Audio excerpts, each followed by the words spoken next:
ಕೋಲಾರದ ಮೆಟ್ಟು ಬಂಡೆ ಬಳಿ ನಡೆದಿದ್ದ ಯಲ್ಲೇಶ್ ಎಂಬುವರ ಭೀಕರ ಕೊಲೆ ಪ್ರಕರಣ ಈಗ ಹೊಸ ತಿರುವು ಪಡೆದುಕೊಂಡಿದೆ. ಕೊಲೆ ಮಾಡಿದ್ದು ನಾನೇ ಎಂದು ಆರೋಪಿ ಬಿಂದು ಕುಮಾರ್ ಸಾಮಾಜಿಕ ಜಾಲತಾಣದಲ್ಲಿ ವಿಡಿಯೋ ಹಂಚಿಕೊಳ್ಳುವ ಮೂಲಕ ತನ್ನ ಕೃತ್ಯವನ್ನು ಒಪ್ಪಿಕೊಂಡಿದ್ದಾನೆ. ಕಳೆದ ಜನವರಿ 27ರಂದು ಕೋಲಾರದ ಮೆಟ್ಟು ಬಂಡೆ ಬಳಿ 41 ವರ್ಷದ ಯಲ್ಲೇಶ್ ಎಂಬುವರ ಹತ್ಯೆಯಾಗಿತ್ತು. ಈ ಪ್ರಕರಣಕ್ಕೆ ಸಂಬಂಧಿಸಿದಂತೆ ಈಗ ನರಸಾಪುರದ ಸಂತೋಷ್ ಎಂಬುವರ ಪುತ್ರ ಬಿಂದು ಕುಮಾರ್ ಅಖಾಡಕ್ಕಿಳಿದಿದ್ದಾನೆ.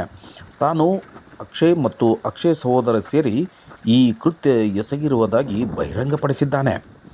ತಂಗಿಯ ಬಗ್ಗೆ ಅವಹೇಳನ ಮಾಡಿದ್ದರಿಂದ ಯಲ್ಲೇಶ ತನ್ನ ತಂಗಿಯ ಬಗ್ಗೆ ಅತ್ಯಂತ ಕೆಟ್ಟದಾಗಿ ಮಾತನಾಡಿದ್ದ ಎನ್ನಲಾಗಿದೆ.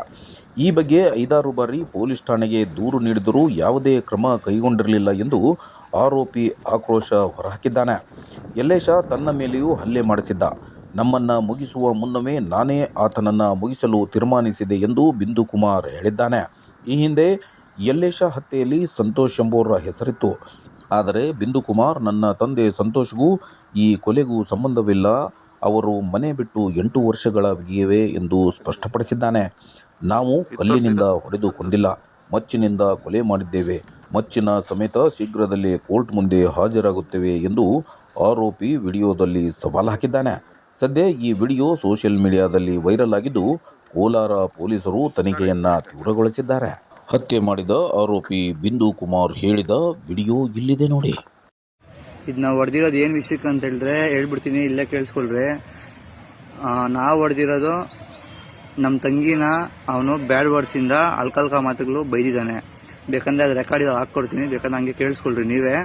ಆಮೇಲೆ ಇನ್ನೊಂದು ವಿಷಯ, ನನ್ನ ಮೇಲೆ 5 ಸತಿ ಹಲ್ಲೆ ಮಾಡಿಸಿದ್ದಾನೆ. ಅದನ್ನು ವೇಮಗಲ್ ಠಾಣೆಯಲ್ಲಿ ನಾವು ಕಂಪ್ಲೇಂಟ್ ಕೂಡ ಮಾಡಿದ್ದೀರಿ. ಯಾರೂ ಆ್ಯಕ್ಷನ್ ತಗೊಂಡಿಲ್ಲ. ಅದಕ್ಕೆ ನಾವು ಈ ಸಲ ಏನೋ ನಮ್ಮನ್ನು ದೊಡ್ಡ ಮಟ್ಟದಲ್ಲಿ ಏನೋ ಸಾಯಿಸೋ ಥರ ಸ್ಕೆಚ್ ಹಾಕ್ಸ್ಕೊಂಡಿದ್ರು. ಅದಕ್ಕೆ ನಾವು ಹೊಡೆದ್ಬಿಟ್ರಿ, ನಮ್ಮ ಪ್ರಾಣದ ತನಕ ಬಂತು, ನಾವು ಹೊಡೆದ್ರಿ. ನಾವು 5 ಸಲ ಕೊಟ್ಟಿದ್ದೀವಿ ಕಂಪ್ಲೇಂಟು, ಯಾರೂ ಆ್ಯಕ್ಷನ್ ತಗೊಂಡಿಲ್ಲ. ಬೇಕಂದ್ರೆ ಅದ್ರದ್ದು ಪ್ರೂಫ್ ಸಮೇತ ನಾನು ಹಾಕ್ತೀನಿ. ಯಾರೂ ಆ್ಯಕ್ಷನ್ ತಗೊಂಡಿಲ್ಲ.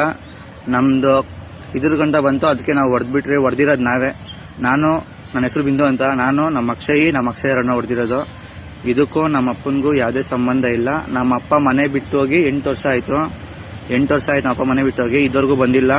ಏನೋ ಬರ್ತಾನೆ, ವಾರಕ್ಕೊಂದ್ಸತಿ ಬರ್ತಾನೆ ಹೋಗ್ತಾನೆ, ಅದು ಊರವ್ರಿಗೆಲ್ಲರಿಗೂ ಗೊತ್ತು. ಅದು ಏನಕ್ಕೆ ಬರಲ್ಲ ಅಂತ ಹೇಳಿದ್ರೆ, ಇವನು ಎಲೆಕ್ಷನ್ ಏನು ಮಾಡ್ತಾನೆ ಅಂತ ಹೇಳಿದ್ರೆ ಬಂದವಾಗೆಲ್ಲ ಹಾಕೊಡ್ತಾನೆ. ಏನಂತ ನಾವು ಅವ್ನು ದೊಡ್ಡ ಕಳ್ಳ ಹಿಡೀರಿ ಅಂತ. ನಮ್ಮ ಅಪ್ಪ ಕಳ್ತನ ಬಿಟ್ಟೆ 6 ವರ್ಷ ಆಯಿತು. ಬೇಕಂದ್ರೆ ನೀವು ಯಾವ ಸ್ಟೇಷನ್ ಬೇಕಂದ್ರೆ ಹೋಗಿ ಕೇಳ್ರಿ. ಇದಕ್ಕೂ ನಮ್ಮ ಅಪ್ಪನಿಗೂ ಯಾವ ಸಂಬಂಧ ಇಲ್ಲ. ಇದರಲ್ಲಿ ನಮ್ಮ ಅಪ್ಪನ್ನ ಎಳಿಬೇಡ್ರಿ. ನಾವೇ ಬಂದು ನಾವು ಹೊಡೆದಿರೋದು ಯಾವುದ್ರಲ್ಲಿ ಗುಂಡ್ಕಲ್ಲು ಹಾಕಿಲ್ಲ, ಯಾವುದೇ ಕಲ್ಲಲ್ಲಿ ಹೊಡೆದಿಲ್ಲ. ನಾವು ಹೊಡೆದಿರೋದು ಮುಚ್ಚಲ್ಲೇ. ನಾವು ಮುಚ್ಚ ಸಮೇತ ಬಂದು ಸರೆಂಡರ್ ಆಗ್ತೀರಿ ಕೋರ್ಟಲ್ಲಿ. ಅದು ಬಿಟ್ಬಿಟ್ಟು ಸುಮ್ಮನೆ ಅದು ಇದು ನ್ಯೂಸ್ ಏನೇನೋ ಹೇಳ್ತಾರೆ. ಇದು ಏನೋ ರೆಕಾರ್ಡು. ನಮ್ಮ ಅಪ್ಪ ಯಾವುದಕ್ಕೂ ಹೋಗಿಲ್ಲ, ಅದಿಲ್ಲ. ನಮ್ಮ ಅಪ್ಪ ಈ ಮ್ಯಾಟ್ರಿಗೆ ಬಂದಿಲ್ಲ. ನಮ್ಮ ಅಪ್ಪ ಇರೋದು ಬೇರೆ ಕಡೆ ಇದ್ದಾನೆ. ಇದಕ್ಕೂ ನಮ್ಮ ಅಪ್ಪನಿಗೂ ಸಂಬಂಧ ಇಲ್ಲ. ಹೊಡೆದಿರೋದು ನಾವೇ.